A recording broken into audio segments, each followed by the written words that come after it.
Gipuzkoan, Pasaia herrian, amets bat gauzatzen ari dira Albaola itsas kultur faktoriako langileak. San Juan baleontziaren berpistea. Itxasontzi baten 16. mendeko Euskal itxasontzi unen erreplika duela 11 urte hasi ziren eraikitzen.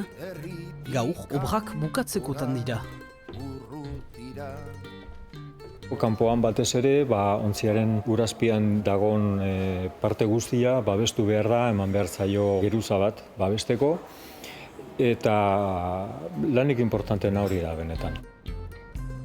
Arrotasuna lortzen ari gara gerturatzea pixka bat gure aurrekoek egindakoari. Bertako arotzentzat erronka ondia da, materia eta metodo tradizionalekin ari baitira baleontzia garaian egin zen bezala eraikitzeko. Zenbat dago hemen? 17. 17, gutxi.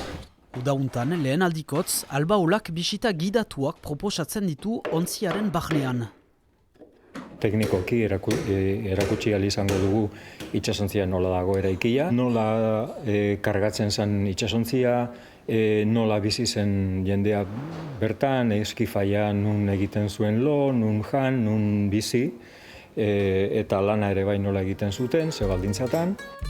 Bisita berezi horiek asteartetik igandera proposatzen dituzte arratsaldeko 6ak eta 6ak eterditan, San Juan baleontzia udazken untan uretan ezartzeko asmoa dute.